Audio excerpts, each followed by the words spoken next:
ಅಧ್ಯಾಯ 28. ಪಾರ್ವತಿಯು ಪರಮೇಶ್ವರನ ಮಹಿಮೆಯನ್ನು ಪ್ರತಿಪಾದಿಸುವುದು, ಸಿಟ್ಟಿನಿಂದ ಜಟಿಲ ಬ್ರಾಹ್ಮಣನನ್ನು ಗದರಿಸುವುದು, ಸಖಿಯ ಮೂಲಕ ಪುನಃ ಮಾತನಾಡಲು ತಡೆಯುವುದು ಹಾಗೂ ಭಗವಾನ್ ಶಿವನು ಆಕೆಗೆ ಪ್ರತ್ಯಕ್ಷ ದರ್ಶನ ಕೊಟ್ಟು ತನ್ನೊಂದಿಗೆ ಹೊರಡಲು ಹೇಳುವುದು. ಪಾರ್ವತಿಯು ಹೇಳಿದಳು, ಸಾಧುವೆ, ಯಾರೋ ಜ್ಞಾನಿ ಮಹಾತ್ಮರು ಬಂದಿರುವರೆಂದು ಇಷ್ಟರವರೆಗೆ ನಾನು ತಿಳಿದಿದ್ದೆ. ಆದರೆ ಈಗ ನಿಮ್ಮ ಗುಟ್ಟು ರಟ್ಟಾಯಿತೆಂಬುದು ತಿಳಿಯಿತು. ನಿಮ್ಮಲ್ಲಿ ಏನೆಂದು ಹೇಳಲಿ? ವಿಶೇಷವಾಗಿ ನೀವು ಅವಧ್ಯ ಬ್ರಾಹ್ಮಣರಾಗಿರುವಿರಿ. ಭೂಸುರನೇ, ನೀವು ಹೇಳುವುದೆಲ್ಲವೂ ನನಗೆ ತಿಳಿದಿದೆ. ಆದರೆ ಅದೆಲ್ಲವೂ ಸುಳ್ಳೇ ಆಗಿದೆ. ನಾನು ಶಿವನನ್ನು ತಿಳಿದಿದ್ದೇನೆ ಎಂದು ನೀವು ಹೇಳಿದ್ದೀರಿ. ಈ ನಿಮ್ಮ ಮಾತು ನಿಜವಾಗಿದ್ದರೆ ನೀವು ಇಂತಹ ಯುಕ್ತಿ ಹಾಗೂ ಬುದ್ಧಿಗೆ ವಿರುದ್ಧವಾದ ಮಾತನ್ನು ಹೇಳುತ್ತಿರಲಿಲ್ಲ. ಎಂದಾದರೂ ಮಹೇಶ್ವರನು ಲೀಲಾ ಶಕ್ತಿಯಿಂದ ಪ್ರೇರಿತನಾಗಿ ಇಂತಹ ಅದ್ಭುತ ವೇಷವನ್ನು ಧರಿಸುವುದು ನಿಜವಾಗಿದೆ.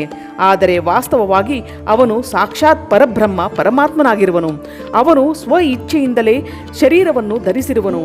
ನೀವು ಬ್ರಹ್ಮಚಾರಿಯ ರೂಪವನ್ನು ಧರಿಸಿ ನನ್ನನ್ನು ಮೋಸಗೊಳಿಸಲು ಇಲ್ಲಿಗೆ ಬಂದಿರುವಿರಿ. ಅನುಚಿತ ಹಾಗೂ ಅಸಂಗತ ಯುಕ್ತಿಗಳನ್ನು ಆಶ್ರಯಿಸಿ ಕಪಟಯುಕ್ತ ಮಾತುಗಳನ್ನು ಹೇಳುತ್ತಿರುವಿರಿ.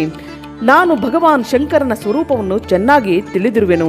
ಆದ್ದರಿಂದ ಯಥಾಯೋಗ್ಯ ವಿಚಾರ ಮಾಡಿ ಅವನ ತತ್ವವನ್ನು ವರ್ಣಿಸುವೆನು. ವಾಸ್ತವವಾಗಿ ಶಿವನು ನಿರ್ಗುಣ ಬ್ರಹ್ಮನಾಗಿರುವನು. ಕಾರಣವಶದಿಂದ ಸಗುಣನಾಗಿರುವನು. ಅವನು ನಿರ್ಗುಣನಾಗಿದ್ದು ಸಮಸ್ತ ಗುಣಗಳು ಅವನ ಸ್ವರೂಪಭೂತವಾಗಿವೆ. ಹಾಗಿರುವಾಗ ಅವನಿಗೆ ಜಾತಿಯು ಹೇಗೆ ಇರಬಲ್ಲದು? ಆ ಭಗವಾನ್ ಸದಾಶಿವನು ಸಮಸ್ತ ವಿದ್ಯೆಗಳಿಗೆ ಆಧಾರನಾಗಿದ್ದಾನೆ. ಮತ್ತೆ ಆ ಪೂರ್ಣ ಪರಮಾತ್ಮನಿಗೆ ಯಾವುದೇ ವಿದ್ಯೆಯಿಂದ ಏನು ಕೆಲಸ? ಹಿಂದೆ ಕಲ್ಪದ ಪ್ರಾರಂಭದಲ್ಲಿ ಭಗವಾನ್ ಶಂಭುವು ಶ್ರೀ ವಿಷ್ಣುವಿಗೆ ಉಚ್ಛ್ವಾಸ ರೂಪದಿಂದ ಸಂಪೂರ್ಣ ವೇದಗಳನ್ನು ಕರುಣಿಸಿದ್ದನು. ಆದ್ದರಿಂದ ಅವನಂತೆ ಉತ್ತಮ ಪ್ರಭು ಬೇರೆ ಯಾರು ಇದ್ದಾರೆ? ಎಲ್ಲರ ಆದಿಕಾರನಾದ ಅವನ ಆಯುಷ್ಯನ್ನು ಹೇಗೆ ಅಳೆಯಬಲ್ಲದು? ಪ್ರಕೃತಿಯು ಅವನಿಂದಲೇ ಉತ್ಪನ್ನವಾಗಿದೆ. ಹಾಗಿರುವಾಗ ಅವನ ಶಕ್ತಿಯ ಇನ್ನೊಂದು ಕಾರಣ ಏನಿರಬಹುದು? ಶಕ್ತಿಯ ಸ್ವಾಮಿಯಾದ ಭಗವಾನ್ ಶಂಕರನನ್ನು ಸದಾ ಪ್ರೇಮಪೂರ್ವಕ ಭಜನೆ ಮಾಡುವವರಿಗೆ ಭಗವಾನ್ ಶಂಭುವು ಪ್ರಭುಶಕ್ತಿ, ಉತ್ಸಾಹ ಶಕ್ತಿ ಮತ್ತು ಮಂತ್ರಶಕ್ತಿ, ಈ 3 ಅಕ್ಷಯ ಶಕ್ತಿಗಳನ್ನು ಕೊಡುವನು. ಭಗವಾನ್ ಶಿವನ ಭಜನೆಯಿಂದಲೇ ಜೀವಿಯು ಮೃತ್ಯುವನ್ನು ಗೆದ್ದುಕೊಂಡು ನಿರ್ಭಯನಾಗುತ್ತಾನೆ. ಅದಕ್ಕಾಗಿ 3 ಲೋಕಗಳಲ್ಲಿಯೂ ಮೃತ್ಯುಂಜಯ ಎಂಬ ಹೆಸರು ಪ್ರಸಿದ್ಧವಾಗಿದೆ. ಅವನ ಅನುಗ್ರಹದಿಂದಲೇ ವಿಷ್ಣುವಿಗೆ ವಿಷ್ಣುತ್ವವು, ಬ್ರಹ್ಮನಿಗೆ ಬ್ರಹ್ಮತ್ವವು, ದೇವತೆಗಳಿಗೆ ದೇವತ್ವವು ಪ್ರಾಪ್ತವಾಗಿರುವುದು. ಶಿವನ ಪಕ್ಷದಲ್ಲಿ ಹೆಚ್ಚು ಮಾತನಾಡುವುದರಿಂದ ಏನು ಲಾಭ? ಆ ಭಗವಂತನು ಸ್ವಯಂ ಮಹಾಪ್ರಭುವಾಗಿದ್ದಾನೆ. ಕಲ್ಯಾಣ ರೂಪಿ ಶಿವನ ಸೇವೆಯಿಂದ ಇಲ್ಲಿ ಯಾವ ಮನೋರಥವೂ ಸಿದ್ಧಿಸುವುದಿಲ್ಲ. ಆ ಮಹಾದೇವನಲ್ಲಿ ನನ್ನನ್ನು ಇಚ್ಛಿಸಲು ಯಾವುದು ತಾನೇ ಕೊರತೆಯಾಗಿರುವುದು? ಶಂಕರನ ಸೇವೆ ಮಾಡದಿದ್ದರೆ ಮನುಷ್ಯನು 7 ಜನ್ಮಗಳವರೆಗೆ ದರಿದ್ರನಾಗುತ್ತಾನೆ. ಅವನ ಸೇವೆಯಿಂದಲೇ ಸೇವಕನಿಗೆ ಲೋಕದಲ್ಲಿ ಎಂದಿಗೂ ನಾಶವಾಗದಿರುವ ಲಕ್ಷ್ಮಿಯು ಪ್ರಾಪ್ತವಾಗುತ್ತದೆ. ಅವನ ಎದುರಿಗೆ ಅಷ್ಟಸಿದ್ಧಿಗಳು ಆ ಭಗವಂತನು ನಮ್ಮ ಮೇಲೆ ಪ್ರಸನ್ನನಾಗಲಿ ಎಂದು ತಲೆಯನ್ನು ತಗ್ಗಿಸಿ ನೃತ್ಯ ಮಾಡುತ್ತಿರುತ್ತಾರೆ. ಅಂತಹವನಿಗೆ ಯಾವುದೇ ಹಿತಕರ ವಸ್ತುವು ದುರ್ಲಭ ಹೇಗಾಗಬಲ್ಲದು? ಇಲ್ಲಿ ಮಾಂಗಳಿಕವೆಂದು ಹೇಳುವ ವಸ್ತುಗಳು ಶಂಕರನನ್ನು ಸೇವಿಸದಿದ್ದರೂ ಅವನ ಸ್ಮರಣ ಮಾತ್ರದಿಂದಲೇ ಎಲ್ಲದರ ಮಂಗಳವಾಗುತ್ತದೆ. ಅವನ ಪೂಜೆಯ ಪ್ರಭಾವದಿಂದ ಉಪಾಸಕನ ಸಮಸ್ತ ಕಾಮನೆಗಳು ಸಿದ್ಧವಾಗಿ ಹೋಗುವವು. ಹಾಗಿರುವಾಗ ಸದಾ ನಿರ್ವಿಕಾರನಾಗಿ ಇರುವ ಆ ಪರಮಾತ್ಮ ಶಿವನಲ್ಲಿ ವಿಕಾರಗಳು ಹೇಗೆ ಬರಬಲ್ಲವು? ಯಾವನ ಮುಖದಲ್ಲಿ ನಿರಂತರ ಶಿವ ಎಂಬ ಮಂಗಳಮಯ ನಾಮವು ವಾಸಿಸುವುದೋ ಅವನ ದರ್ಶನ ಮಾತ್ರದಿಂದಲೇ ಇತರರೆಲ್ಲರೂ ಸದಾ ಪವಿತ್ರರಾಗುತ್ತಾರೆ. ಅವನು ಚಿತಾಭಸ್ಮವನ್ನು ಹಚ್ಚಿಕೊಳ್ಳುವನು ಎಂದು ನೀವು ಹೇಳಿದಿರಿ. ಆದರೆ ಅವನು ಹಚ್ಚಿಕೊಂಡ ಭಸ್ಮವು ಅಪವಿತ್ರವಾಗುವುದಾದರೆ ಅವನ ಶರೀರದಿಂದ ಉದುರಿ ಬಿದ್ದ ಭಸ್ಮವನ್ನು ದೇವತೆಗಳು ಸದಾ ತಮ್ಮ ತಲೆಯಲ್ಲಿ ಏಕೆ ಧರಿಸುತ್ತಿದ್ದರು? ಆದ್ದರಿಂದ ಶಿವನ ಅಂಗಸ್ಪರ್ಶದಿಂದ ಅಪವಿತ್ರ ವಸ್ತುವು ಪವಿತ್ರವಾಗಿ ಹೋಗುತ್ತದೆ. ಆ ಮಹಾದೇವನು ಸುಗುಣನಾಗಿ 3 ಲೋಕಗಳ ಕರ್ತ, ಭರ್ತ, ಹರ್ತ ಆಗಿರುವನು ಹಾಗೂ ನಿರ್ಗುಣ ರೂಪದಿಂದ ಶಿವನೆಂದು ಕರೆಸಿಕೊಳ್ಳುವನು. ಅಂತಹವನು ಬುದ್ಧಿಯಿಂದ ಪೂರ್ಣ ರೂಪದಿಂದ ಹೇಗೆ ತಿಳಿಯಬಲ್ಲನು? ಪರಬ್ರಹ್ಮ ಪರಮಾತ್ಮ ಶಿವನ ನಿರ್ಗುಣ ರೂಪವನ್ನು ನಿಮ್ಮಂತಹ ಬಹಿರ್ಮುಖ ಜನರು ಹೇಗೆ ತಿಳಿಯಬಲ್ಲರು? ದುರಾಚಾರಿ ಮತ್ತು ಪಾಪಿಯಾದವನು ದೇವತೆಗಳಿಂದ ಬಹಿಷ್ಕೃತನಾಗುವನು. ಇಂತಹ ಜನರು ನಿರ್ಗುಣ ಶಿವನ ತತ್ವವನ್ನು ತಿಳಿಯಲಾರರು. ತತ್ವವನ್ನು ತಿಳಿಯದೆಯೇ ಇಲ್ಲಿ ಶಿವನನ್ನು ನಿಂದಿಸುವವನ ಜೀವನವಿಡೀ ಗಳಿಸಿದ ಪುಣ್ಯವು ಭಸ್ಮವಾಗುತ್ತದೆ. ನೀವು ಇಲ್ಲಿ ಅಮಿತ ತೇಜಸ್ವಿ ಮಹಾದೇವನನ್ನು ನಿಂದಿಸಿದಿರಿ ಮತ್ತು ನಾನು ನಿಮ್ಮನ್ನು ಪೂಜಿಸಿದೆ. ಅದರಿಂದ ನಾನು ಪಾಪಕ್ಕೆ ಭಾಗಿಯಾಗಬೇಕಾಯಿತು. ಶಿವದ್ರೋಹಿಯನ್ನು ನೋಡಿದರೆ ಸಚೈಲ ಸ್ನಾನ ಮಾಡಬೇಕು. ಶಿವದ್ರೋಹಿಯ ದರ್ಶನವಾದರೆ ಪ್ರಾಯಶ್ಚಿತ್ತ ಮಾಡಿಕೊಳ್ಳಬೇಕು. ಇಷ್ಟು ಹೇಳಿ ಪಾರ್ವತಿಯು ಆ ಬ್ರಾಹ್ಮಣನ ಮೇಲೆ ಹೆಚ್ಚು ಸಿಟ್ಟಾಗಿ ನುಡಿದಳು. ಎಲವೋ ದುಷ್ಟನೆ, ನಾನು ಶಂಕರನನ್ನು ಅರಿತಿದ್ದೇನೆ ಎಂದು ನೀನು ಹೇಳಿದ್ದೆ. ಆದರೆ ನಿಶ್ಚಯವಾಗಿಯೂ ನೀನು ಆ ಸನಾತನ ಶಿವನನ್ನು ತಿಳಿಯಲಿಲ್ಲ. ಭಗವಾನ್ ರುದ್ರನನ್ನು ನೀನು ಹೇಗೆ ಬೇಕಾದರೂ ಹೇಳು, ಅವನು ಹೇಗಾದರೂ ಇರಲಿ, ಅವನ ಅನೇಕ ರೂಪಗಳು ಹೇಗೂ ಇರಲಿ, ಸತ್ಪುರುಷರ ಪ್ರಿಯತಮ ನಿತ್ಯ ನಿರ್ವಿಕಾರ ಆ ಭಗವಾನ್ ಶಿವನೇ ನನ್ನ ಅಭೀಷ್ಟ ದೇವನಾಗಿರುವನು. ಬ್ರಹ್ಮ ಮತ್ತು ವಿಷ್ಣು ಇವರು ಎಂದಿಗೂ ಮಹಾತ್ಮ ಹರನಿಗೆ ಸಮಾನವಾಗಲಾರರು.